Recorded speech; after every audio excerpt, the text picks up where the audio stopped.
James Garner nunca fue el tipo de hombre que provocara problemas. En una industria alimentada por el ego y el caos, destacaba por su actitud tranquila, su profesionalidad silenciosa y el profundo respeto que se granjeaba de casi todas las personas con las que trabajaba. No era ruidoso, no era llamativo, era simplemente sólido, el tipo de actor que llegaba a tiempo, se sabía sus líneas y trataba a todo el mundo en el plató con auténtica decencia, desde el ayudante hasta el director. Así que cuando James Garner levantó una bandera roja sobre alguien, la gente debería haber escuchado, pero no lo hicieron. La mujer en cuestión era icónica, elegante, una leyenda por derecho propio. En las alfombras rojas brillaba, en las entrevistas cautivaba.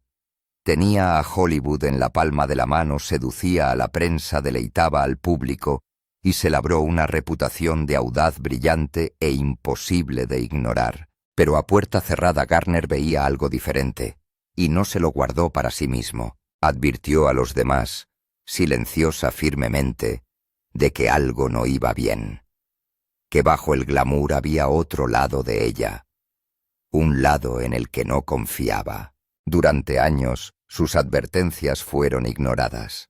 Después de todo, ¿cómo podría alguien dudar de alguien tan querido, tan aparentemente intocable? Pero el tiempo hace que la verdad salga a la luz. Años más tarde, empezaron a surgir historias de actores, directores y miembros del equipo. Susurros al principio, luego testimonios, luego patrones, y de repente la tranquila advertencia de James Garner no sonó a rencor, sonaba como la verdad, y de repente, la tranquila advertencia de Garner ya no parecía tan descabellada. De hecho, empezó a parecer que siempre había tenido razón. Entonces, ¿qué pasó exactamente entre James Garner y este icono intocable? ¿Qué vio que le hizo hablar? ¿Y por qué Hollywood tardó tanto en creerle finalmente? Para entender por qué la advertencia de James Garner fue tan sorprendente y tan fácil de ignorar, hay que entender quién era ella para el mundo. Lauren Bacall no era una actriz cualquiera. Era la realeza de Hollywood. Desde el momento en que apareció en pantalla en la década de 1940, con esa voz grave y ahumada y esas famosas cejas arqueadas, redefinió lo que significaba ser guay, segura de sí misma y tener todo bajo control. Debutó junto a Humphrey Bogart en Tener y no tener, y a partir de ahí todo cambió. Su química era eléctrica tanto en la pantalla como fuera de ella, y Bacall se convirtió rápidamente en algo más que una estrella en ciernes.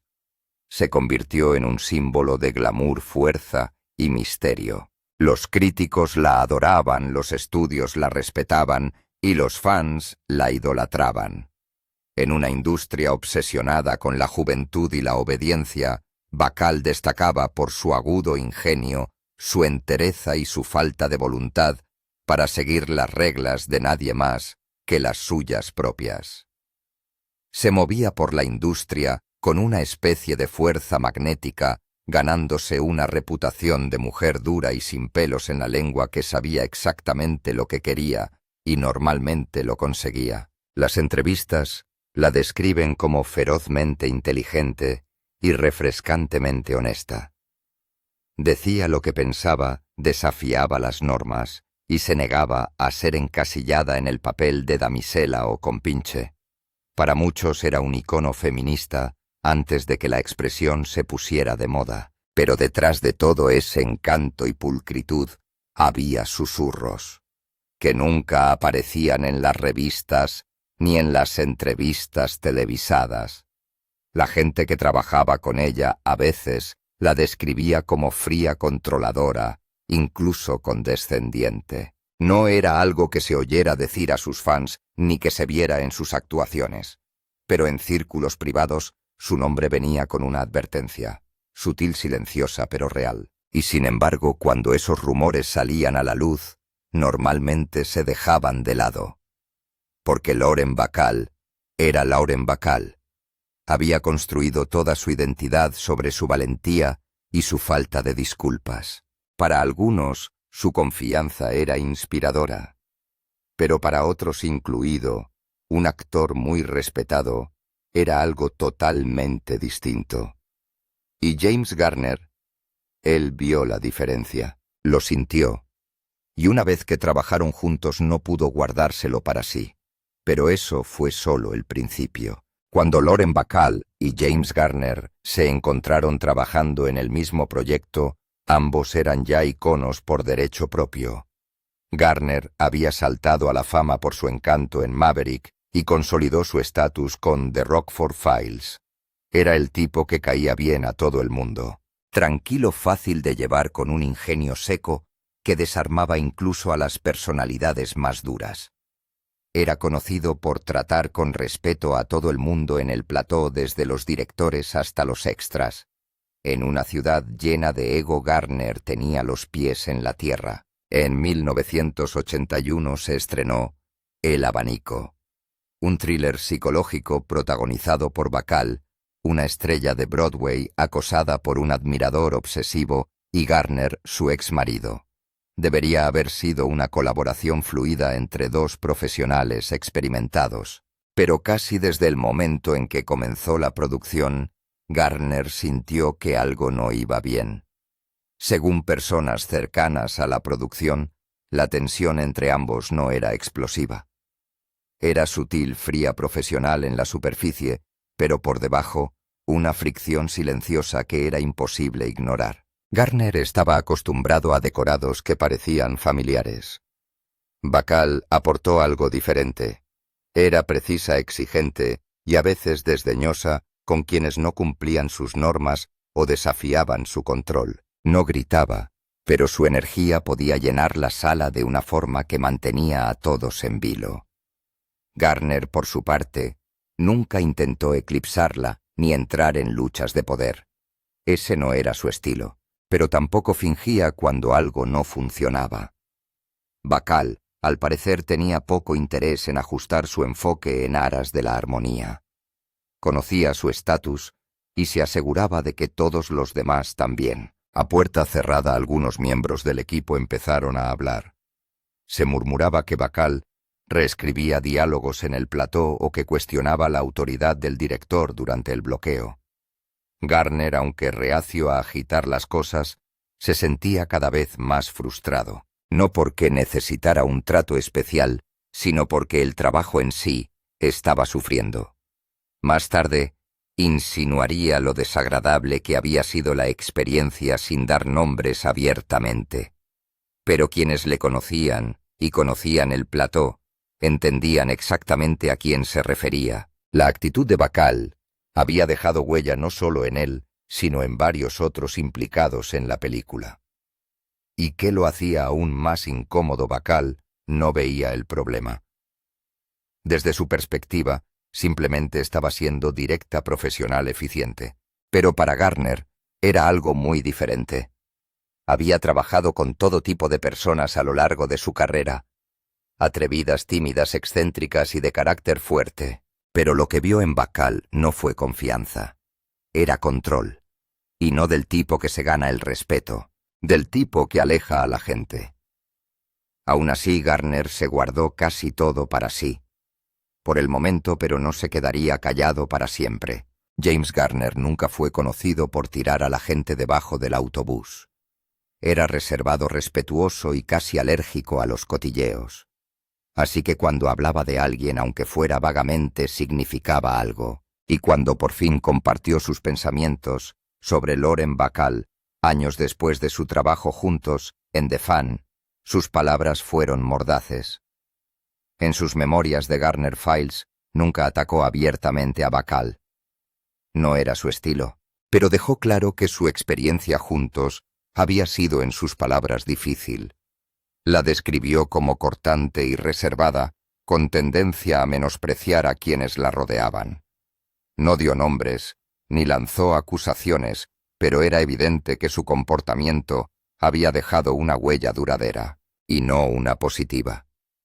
Contó que trabajar con ella era como caminar sobre cáscaras de huevo. Esperaba que las cosas salieran como ella quería, y no tenía paciencia para los compromisos. A Garner, que valoraba la colaboración y la amabilidad, su actitud le parecía agotadora. Lo que más le molestaba no era solo su comportamiento, sino la facilidad con que los demás la disculpaban. Debido a su legado, su belleza y su estatus, la gente pasó por alto lo que estaba ocurriendo justo delante de ellos. Y en Hollywood, eso no era inusual. Hay una larga historia de personalidades poderosas a las que se perdona comportamientos que nunca se tolerarían de nadie más, sobre todo cuando esa persona tiene un currículum de la Edad de Oro y una lista de fans que la adoran desde hace décadas. Las declaraciones de Garner no suscitaron titulares ni reacciones negativas. De hecho, la mayoría de la gente las pasó por alto. Después de todo, Bacall era una leyenda. Había trabajado con los mejores, se había casado con Humphrey Bogart y había construido toda una carrera a base de ser audaz y sin complejos. Si alguien se quejaba de ella, a menudo, era visto como un signo de debilidad o celos. Pero Garner no tenía nada que demostrar. No estaba amargado, no tenía planes, simplemente decía la verdad como siempre lo había hecho llana y honestamente. Y tal vez por eso era tan fácil de pasar por alto. No estaba gritando a los cuatro vientos, ni filtrando historias a la prensa. Solo estaba advirtiendo en voz baja a la siguiente persona de la cola, con la esperanza de que tuvieran una experiencia más tranquila que la suya. Por desgracia, la mayoría no se tomó en serio la advertencia. Y probablemente deberían haberlo hecho, porque una vez que las historias empezaron a acumularse, quedó claro que Garner no había estado sola. La mayoría de la gente recuerda El Abanico como un modesto thriller, elegante, espeluznante y reforzado por la imponente presencia de Lauren Bacall. Pero lo que el público nunca vio fue la tensión que latía justo fuera de cuadro. Mientras las cámaras rodaban algo mucho menos glamuroso, se desarrollaba detrás de ellas. James Garner, un actor experimentado que había trabajado con todo el mundo desde Julie Andrews a Steve McQueen, rara vez se ponía nervioso por sus compañeros de reparto. Pero en el plató de El Abanico se encontró en la cuerda floja. Bacall, aunque nunca se mostró abiertamente hostil, creó una atmósfera que hizo que todo el plató se sintiera tenso. Las conversaciones eran entrecortadas, las instrucciones se convertían en órdenes. Y los que intentaban aportar ideas o sugerencias, sobre todo si desafiaban su autoridad, recibían respuestas despectivas o frías.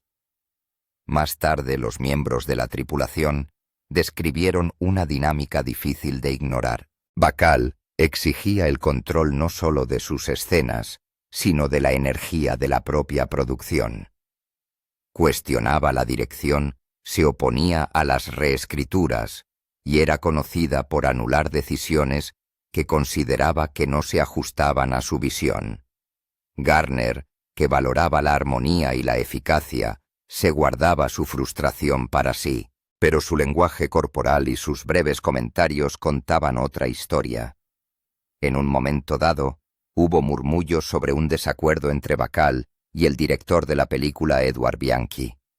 Los detalles nunca se hicieron públicos, pero la insistencia de Bacall en hacer las cosas a su manera ralentizó la producción y creó desavenencias entre el equipo. Garner, siempre profesional, hizo todo lo posible por mantenerse neutral. Pero era obvio que no lo estaba pasando bien. Lo que lo hacía más complejo era la capacidad de Bacall para encender y apagar el encanto como un interruptor. Ante la prensa se mostraba segura e ingeniosa.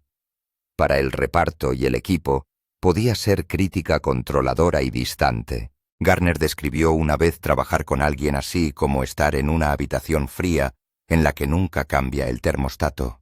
No fue un choque ardiente. Era del tipo tranquilo que desgasta a la gente con el tiempo. No se trataba de dramáticas explosiones captadas por las cámaras o publicadas en columnas de cotilleo. Eran pequeños momentos, desaires silencios y comentarios de soslayo que pintaban una imagen clara de lo que estaba ocurriendo. y fueron el tipo de enfrentamientos que rara vez aparecen en los titulares, pero que nunca pasan desapercibidos para quienes los vivieron. Para Garner, la experiencia fue una lección.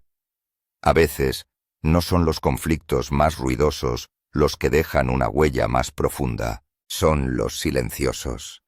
Y como pronto descubriría, no era el único que había sentido ese escalofrío.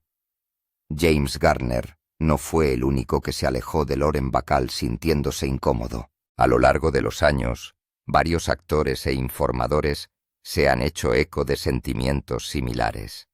Historias que rara vez aparecían en los titulares, pero que circulaban por camerinos, salas verdes y conversaciones privadas. Uno de los patrones más reveladores era cómo Bacall trataba a otras personalidades fuertes. No se dejaba intimidar por nadie, y lo dejaba muy claro. Algunos admiraban su seguridad, pero otros la encontraban agresiva, incluso combativa. En el escenario, sobre todo durante sus años en Broadway, Bacall era conocida por sobrepasar los límites con los directores y por enfrentarse a compañeros de reparto que no estaban a la altura de su intensidad. Según los conocedores del teatro, hubo producciones en las que los ensayos se volvieron tensos, no por inexperiencia o diferencias creativas, sino porque Bacall insistía en dirigir el espectáculo a su manera. Incluso los intérpretes veteranos sintieron la presión.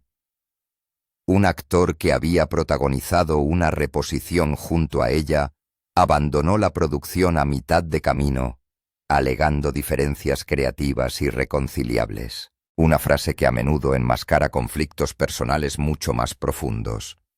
Se rumoreaba que la necesidad de control de Bacall había convertido la colaboración en un campo de batalla.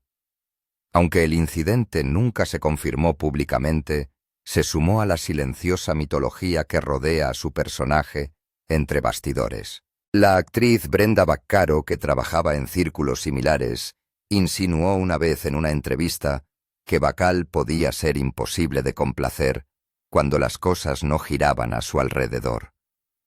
Aunque nunca dio nombres, el momento y el contexto dejaban claro a quién se refería. Incluso quienes admiraban el talento de Bacall admitían en privado que trabajar con ella podía ser agotador. Era brillante, recordaba un actor de teatro anónimo, pero tenía la costumbre de enrarecer el ambiente cuando entraba. Luego estaba la cuestión de los amigos de toda la vida que se convirtieron en colegas distantes. Algunas de las relaciones más estrechas que mantuvo Bacall con la industria acabaron por esfumarse, no por culpa de un escándalo o una traición, sino simplemente porque el coste emocional de permanecer cerca de ella era demasiado alto. Podía ser leal, sí, pero también exigente, controladora y ferozmente crítica. Una amiga de sus primeros tiempos la describió como el tipo de persona que recordaba todos los desaires, incluso los más pequeños, y tampoco dejaba que los olvidaras. Incluso sus entrevistas reflejaban su carácter reservado. Bacall hablaba a menudo de honestidad, pero era una honestidad selectiva. Se apresuraba a criticar a los demás, especialmente a otras actrices, y en una ocasión le dijo a un periodista que la mayoría de ellas nunca habían tenido que luchar tanto como yo. Era un comentario revelador, no solo sobre su visión del mundo, sino sobre cómo medía a los demás. Al parecer, Bacall tenía que ganarse el respeto por las malas, e incluso entonces no siempre se daba libremente. Cuando se analizan estos relatos en conjunto, las tensiones escénicas, las amistades tensas, los comentarios discretos de actores que habían pasado por lo mismo, empieza a surgir una imagen más clara. Garner no era una voz solitaria. Formaba parte de un coro silencioso de personas que habían experimentado el mismo frente frío, y aunque ninguno de ellos lo gritaba a los cuatro vientos, el patrón era innegable. Y pronto ese patrón alcanzaría a la reputación de Bacall de una forma que ni siquiera sus admiradores podrían ignorar. Con el paso de los años y a medida que la carrera de Lauren Bacall iba perdiendo protagonismo, empezó a ocurrir algo inesperado. La imagen férreamente controlada que había perfeccionado durante décadas empezó a resquebrajarse, no por un escándalo o un frenesí mediático, sino por la tranquila honestidad del tiempo. A medida que se publicaban más memorias, resurgían más entrevistas y más veteranos de la industria reflexionaban sobre sus experiencias. Las verdades sobre Bacall, antaño susurradas, se hicieron más difíciles de ignorar. La sutil advertencia de James Garner de que no era tan fácil trabajar con ella como sugería su pulida reputación empezó a hacerse realidad en más sentidos de los que nadie había previsto. En los años posteriores a El Abanico, otros colaboradores empezaron a hablar con más libertad. Directores que antes se mordían la lengua describieron los retos de trabajar con Bacall, señalando su actitud inflexible y su tendencia a dominar una producción. Un director la describió como brillante, pero inamovible, y añadió que el compromiso no formaba parte de su vocabulario. Incluso los fans empezaron a notar un tono diferente en sus últimas entrevistas. A medida que Bacall envejecía, sus comentarios sobre Hollywood se volvían cada vez más amargos.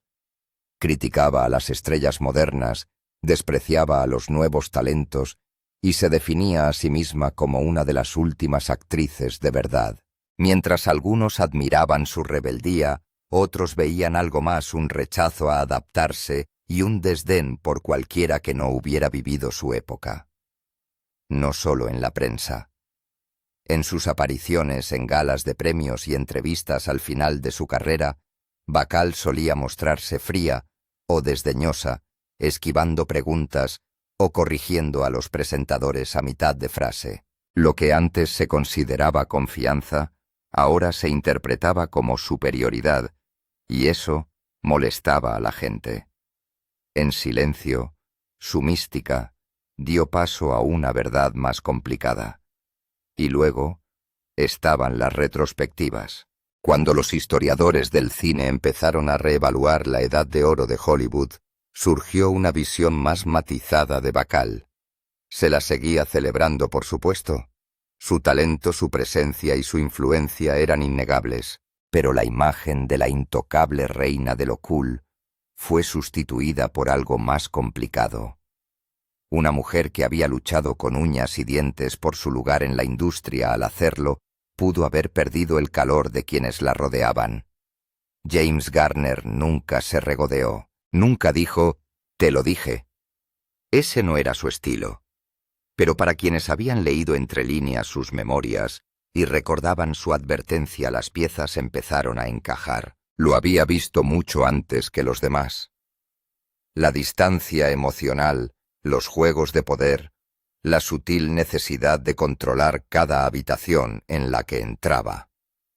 En una ciudad donde la reputación lo es todo, la callada verdad de Garner se alzaba contra el imponente mito de Bacall, y lo que lo hizo aún más poderoso fue el hecho de que no tenía nada que ganar al decirlo.